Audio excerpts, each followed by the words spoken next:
morning or good evening or whatever time of day it is to everyone. I'd like to say my name is Anwar Bilal Kente, and I am a native Chicagoan. I grew up on the west side of Chicago and dwelled there until I went to college. When I went to college at DePaul University, I am a graduate of DePaul. I moved to the south side neighborhood of Inglewood. So if you're from Chicago, you're familiar with those neighborhoods. So I grew up on the west side, Lawndale, North Lawndale, Rockwell, and then I moved to Inglewood. And I'm a native Chicagoan, as I said. Again, I went to school here and graduated. And there's some other things that have happened, but we're not here to talk about that today. But as pertaining to the topic today, I was introduced to the Honorable Elijah Muhammad and the Nation of Islam as a teenager. And from that point on, I have been active in one degree or another with the Nation of Islam or with Islam or with the Black community in general. I would say I really started my political activities back when Harold Washington became mayor. And I was a volunteer in Harold Washington's campaign. So I got exposed to community organizing. I know you all have heard of Barack Obama was a community organizer. Well, I was also in that field, and I grew up among the likes of the great Lou Palmer and Eddie Reed and R. Eugene Pensum, prominent Black attorney Steve Copley, people like that, and obviously Minister Louis Farrakhan. So I didn't want to let this time pass, the 25-year anniversary since the Million Man March, and not have some type of record or something to say about that. Well, I'm glad that we get to do this on video as a way to pay respects to this important event. So actually, I had not heard of it until you brought it to my attention. So I'm sure maybe there's other people who don't know what it is either. So can you tell me what the Million Man March was exactly? Well, the idea for the Million Man March came about in the mid-'80s. Minister Farrakhan at that time was very actively touring the country by motorcade, by bus. I don't think he took the planes much, but he was almost, I don't want to call him a traveling rock star, but that's basically how he was traveling. I remember accompanying him to cities such as St. Louis, Memphis, Detroit, I believe Nebraska, Virginia, New York, Florida, California, Phoenix, you name it. He was on this tour called Stop the Killing. And during that time, he came up with an idea about taking a great amount of Black men to Washington, somewhat as a protest, but somewhat as a stand to really possibly put a demand on the government, but also to show that we have things that we're responsible for as men, as Black men. So in the course of his speech, he said, I envision having 1 million Black men in Washington, D.C. And when he said it, he really was not intending to say 1 million, but after he had said it, he basically said, I got to stand on that. So that's where the name of the Million Man March came from. And the purpose of the Million Man March, which was inspired by Minister Louis Farrakhan, was like a demonstration, a stand, a declaration of an intention to atone for our failures as men in the community, things that we should have been doing, we were not doing as relates to how we were dealing with our families and taking care of our communities and our women and our children and such.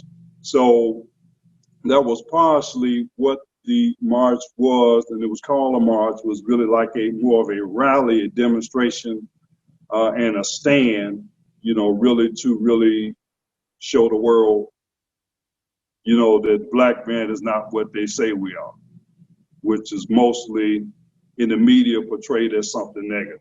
Can you tell me what that symbol is in front of you? Yes. This emblem, or this insignia, if you will, was designed by my brother, Minister Gerald Scanias. Minister Gerald Scanias is a non-denominational Christian minister, and I actually am talking to you now from his church building, which is called the River Jordan Ministries. And he designed this again back in 1995, around that time. And if you look at it, you will see that you have the colors of the red, black, and green, which are the colors of the Black Liberation Flag, red, black, and green. You have the number 1 million in the center, of course, related to the Million Man March. But also you have the different symbols, religious symbols of Christianity, Judaism, Islam. So what this is saying is black liberation, but it's a million, but it's men of all faiths. Mm-hmm. It's not one faith, it's all faiths, all groups, all community organizations, political persuasions, what have you, all unified under the umbrella or the mothership, if you will, because notice it's in an oval shape, mm-hmm. which also represents the mothership. That 1 million is a unity of all those different, identification. And it says, to God be the glory. Yeah. To God be the glory. And mm-hmm. I remember one thing Minister Farrakhan said, that the day after the march, and he addressed this to the media, he said, will you give God the glory?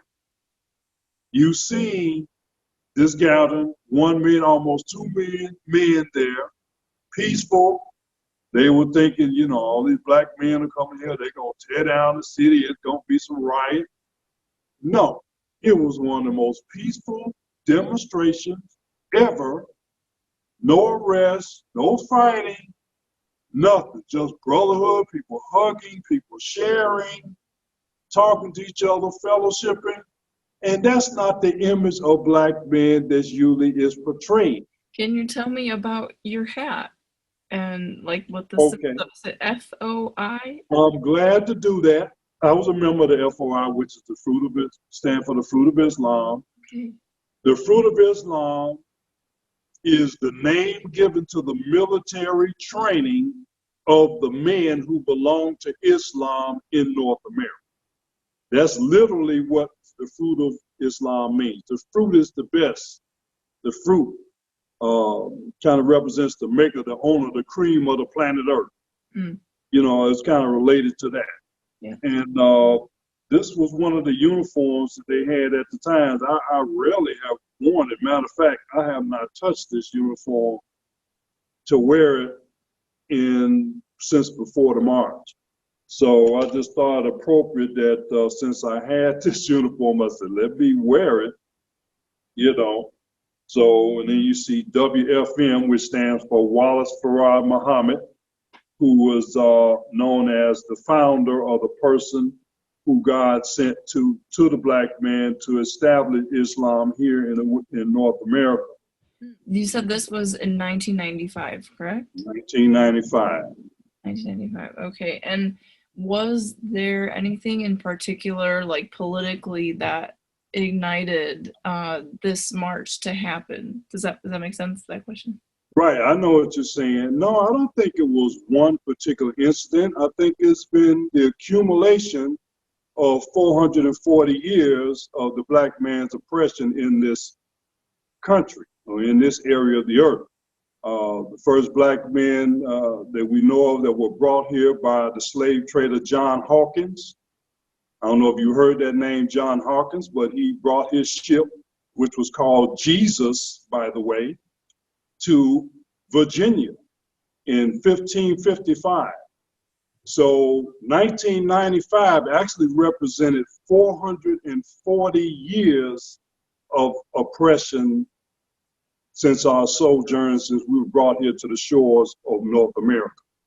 440 years. There's also a significance to the 440, but we probably won't get into that. But it happened to coincide with that. As I remember, it was about a year after the O.J. Simpson verdict.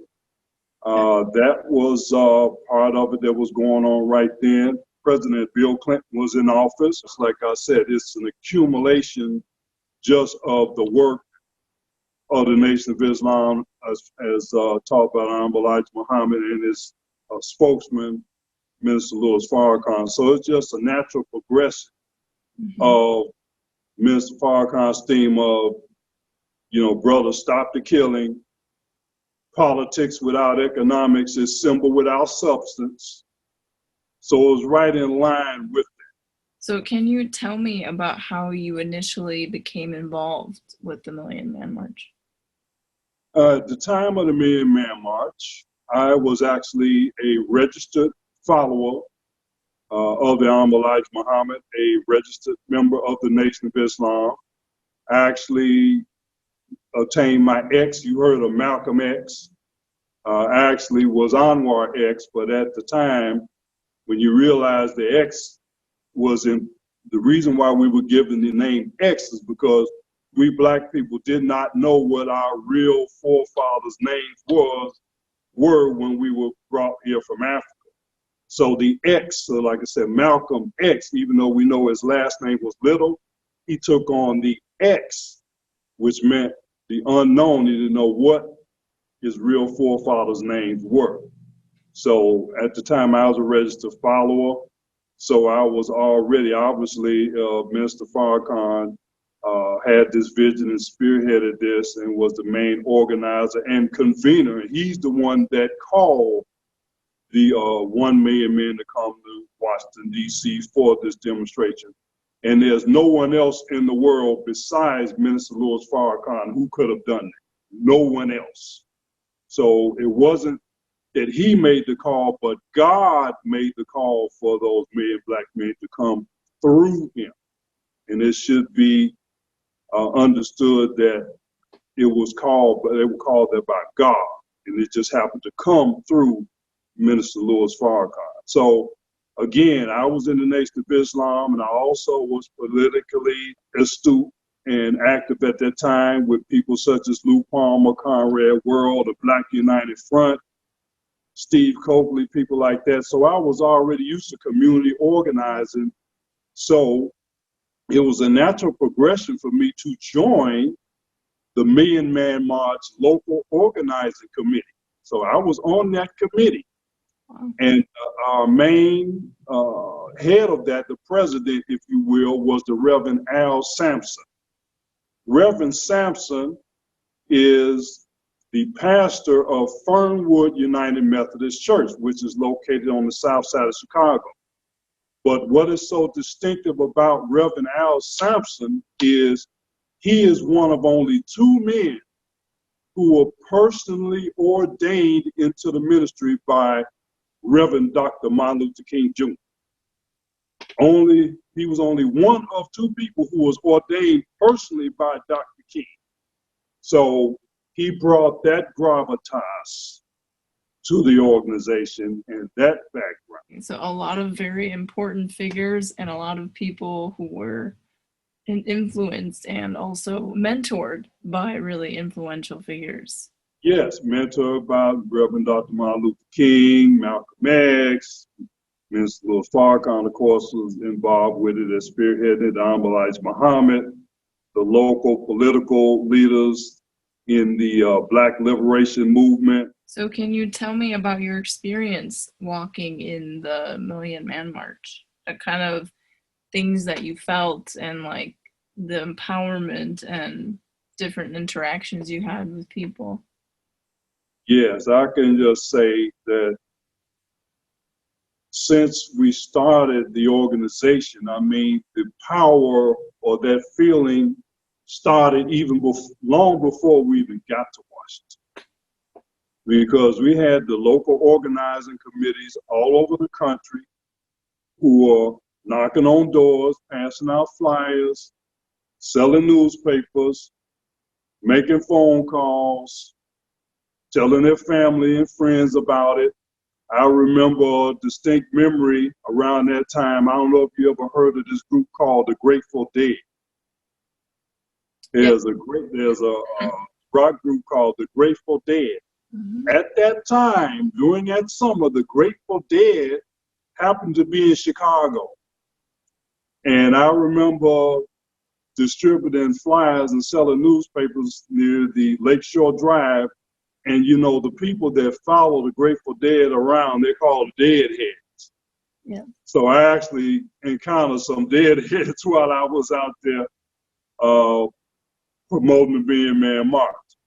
But there was also the journey of the men, of the people who went there by their own car.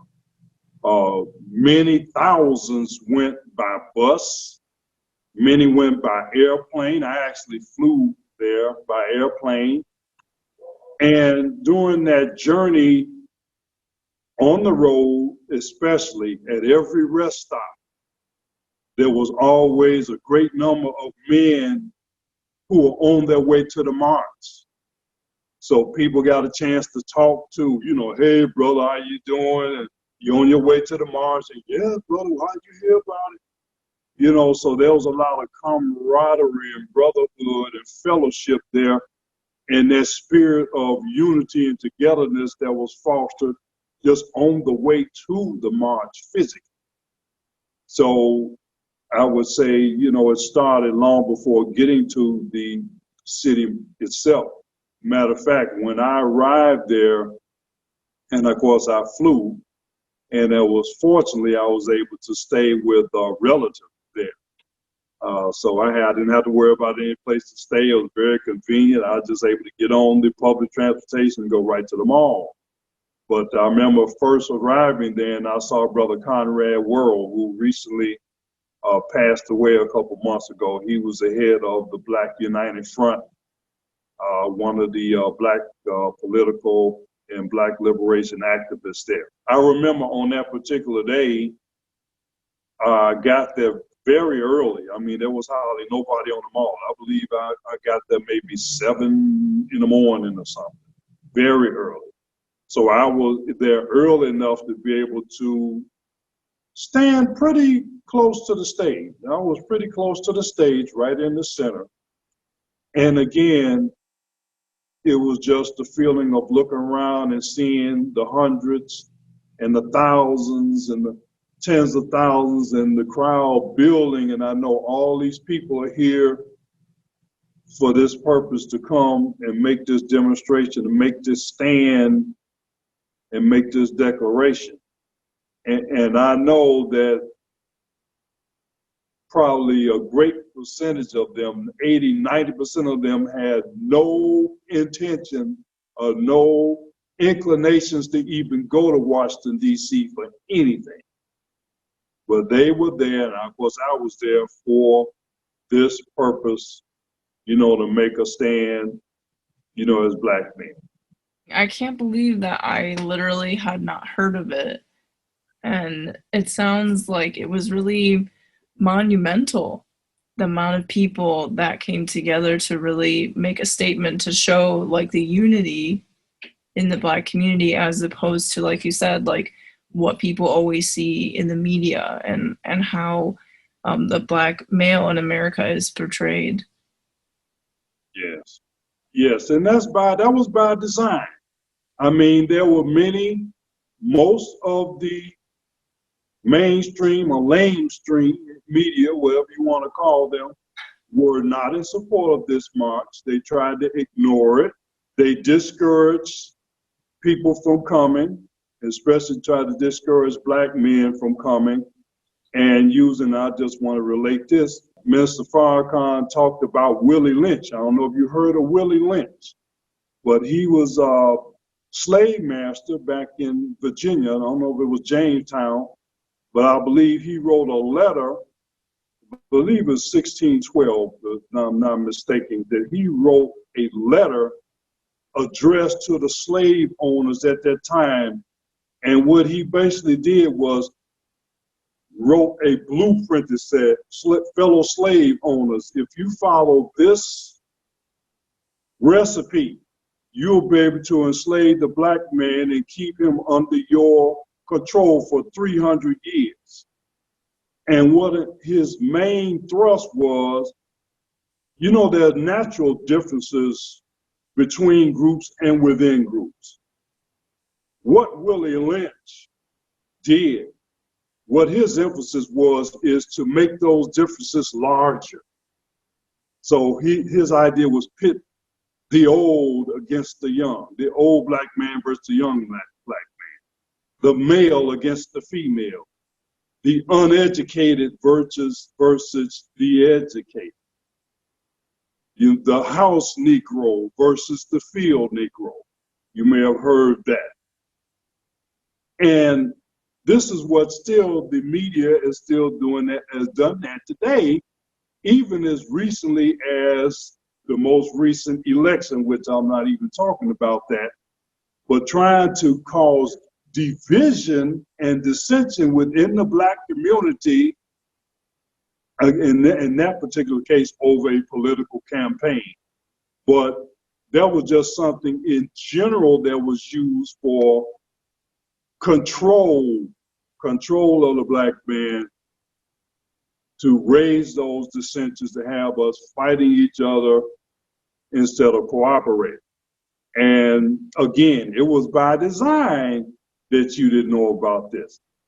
25, just think, 25, this is the 25th year anniversary of the largest human gathering in the history of the United States, maybe even the world.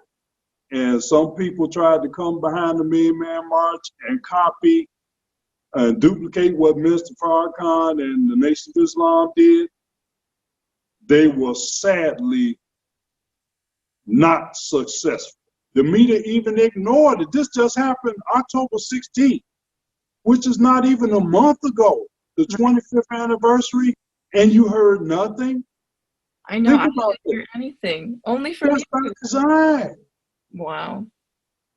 So what impact do you believe that the march made on American society and the black community? I believe that, quiet as it's kept, and there's a lot of people that you may know, famous people, that were at that march, and based on what they heard and saw and felt there when they attended, they did actually go back to their communities and make changes. Men, I'm pretty sure many men were much better toward their wives, children, and families. They were better as far as dealing in the community and trying to make a change and better themselves. Some people ran for office, such as Barack Obama, who was there. Barack Obama, by the way, lives in the same neighborhood as Minister Farrakhan. They vote in the same precinct. You didn't know that, did you? No. Yes. Also, you had many people, again, open up businesses and do other things that you may not know about. They went and got their college education, or they registered to vote. There was an impact. It was probably not as much as you look at it 25 years later. It seems like, you know, what was the impact? Where are we? But you got to realize that after the people, and I want to say the devil, saw the success of that march and that demonstration, they used all their powers to try to cause that, you know, to kind of discourage people from coming together and actually acting on it. You know, the forces came against it. Again, the media it was almost a media blackout. Can you imagine? But what happened on that day, it was no plan for the TV to cover it or the newspaper to cover it. They were forced to do it. CNN and C-SPAN were forced to cover it. They covered it wall to wall on TV that whole day. Because I told you, I got there maybe, 7 o'clock in the morning? Mm-hmm. The broadcast didn't end until like 5 p.m. So just think about that, 8+ hours of broadcast, and they were forced to show it. They could not ignore it. And believe me, America, they can act stupid if they want to. Europe, Asia, Africa, the Arab world, they saw. Why do you believe that not too many people know about the march? Like, why? Like, what do you think it's because, like I mean, American society is so, drenched in white supremacy and wanting to, I mean, there's just so much history of conspiracy against marginalized communities Yeah, throughout, American history. So, do you think it was just a continuation of that? yeah, yeah. I'm kind of glad you said that. I just made this note because yesterday I re-listened to some of it again, and a big statement that Mr. Farrakhan made was, and I think I wrote it down, but I know this: white supremacy has to die in order for humanity to live. White supremacy has to die in order for humanity to live. And as you know, the subject of white supremacy has really been augmented and highlighted due to the political situation the last 4 years. Now, it's been going on all the time. I mean, this is old half of black people. We know about this stuff because we're living it. But because of the recent events, especially with the advent of George Floyd and the videotape beatings or killings of especially unarmed black people, Breonna Taylor, people like that. This, which has been happening all the time, but now it's getting more widespread coverage. And now it's gotten to the point where there's a level of outrage where people are really starting to move against it to another level. So, but that's what that is. But yes, I mean, obviously, the people who control the media, for the most part, are participants in white supremacy, and they promote it. Doesn't matter what political party, what organization, white supremacy is at the basis of just about all of them. Fair enough, fair enough. Do you think, though, do you find or do you feel at all like there are any news organizations that are making strides to correct that? Because I noticed some news organizations are still very heavily participating in that kind of thinking, but it seems like there are other news organizations where it seems at least that there is more of an attempt to cover many different stories. Like I feel like Vice News does quite a great job at covering so many different stories, and it feels authentic. I Yeah, think. yeah. I mean, I'm sure there are. I mean, and even the ones that I guess are notorious for not being fair or what have you. In some cases, now, because of the advent of people with cell phones and smartphones that can document this, just think, we would not have seen what happened to George Floyd if it wasn't for this teenage black girl with a smartphone that had the audacity, had the courage, and had the backing of Almighty God to stand there and videotape that for the world to see. Mm-hmm. And that one incident, that George Floyd, has really caused a ripple effect and earthquake throughout the entire globe.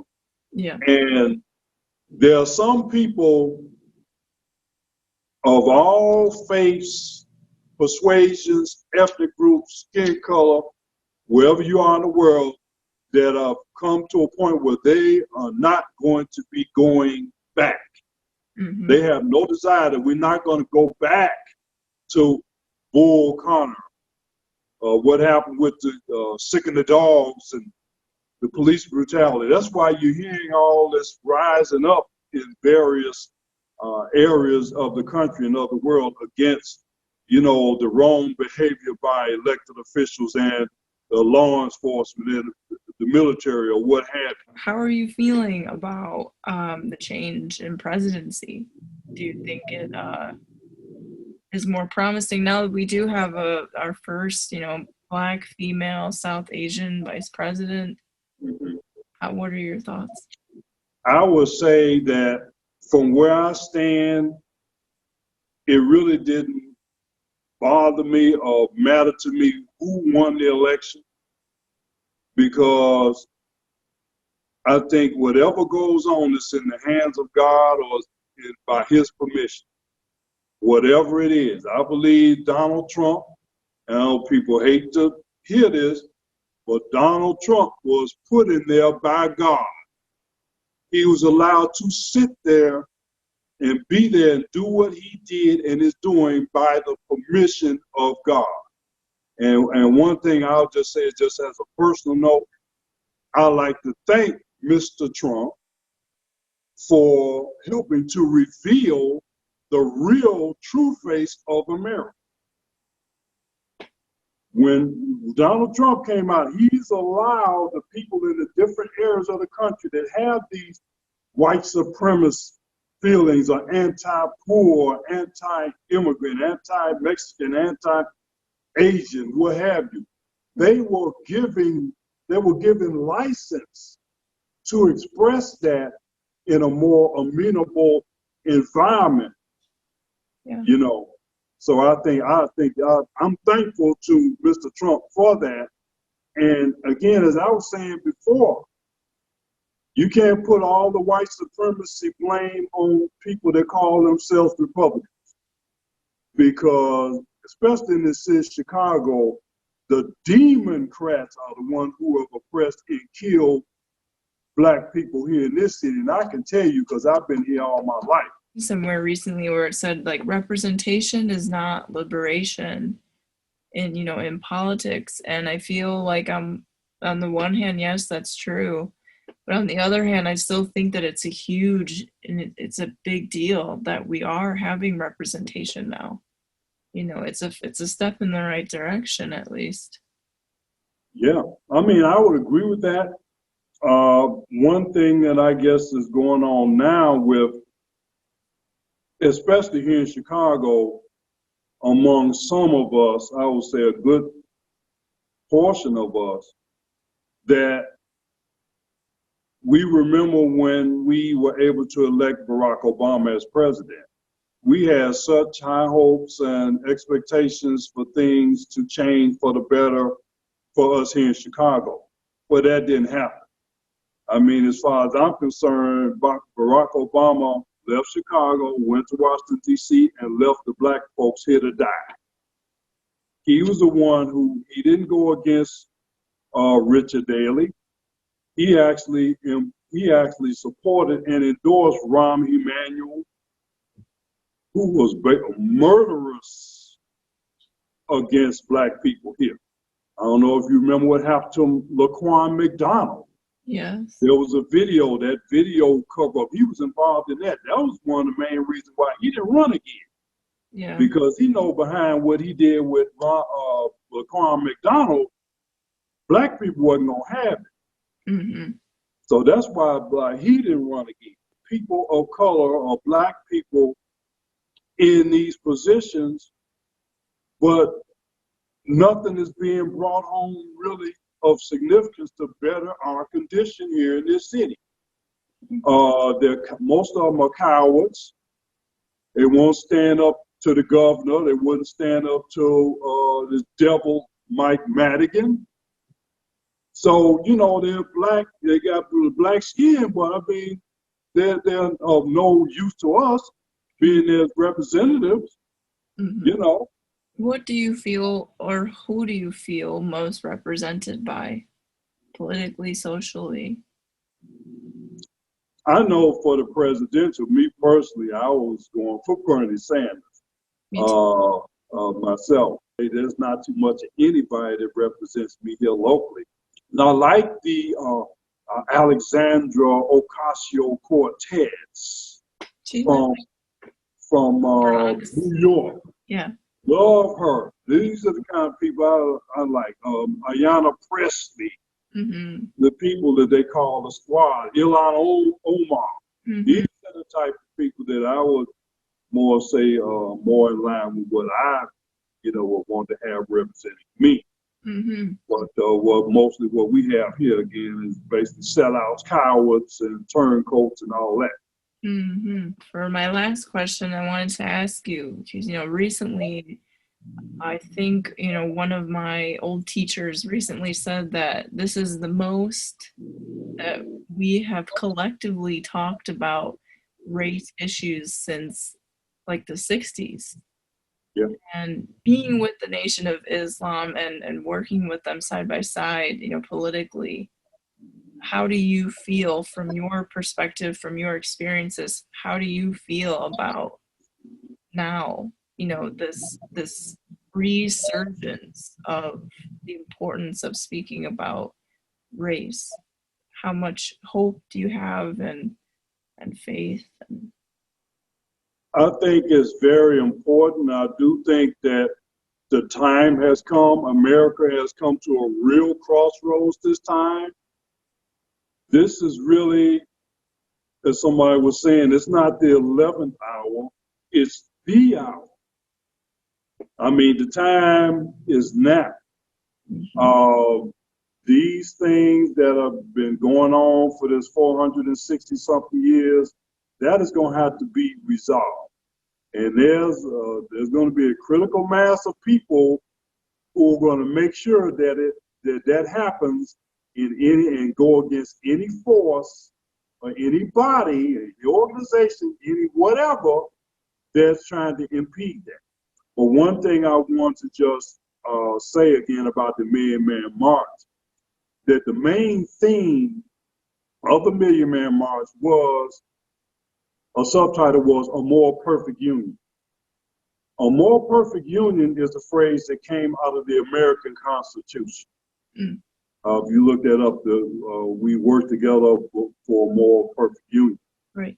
And in that speech, in that lecture, was one minister's address, he addressed atonement. Atonement was one of the steps toward that more perfect union. Matter of fact, he said atonement was actually the fifth stage of the fifth step toward a more perfect union. I just go through what they are.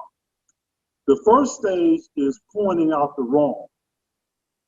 Somebody has to point out what's wrong, because it can never be corrected if you don't know what's wrong. Somebody has to actually, you go to a doctor to get a diagnosis. Right. And to determine what's wrong.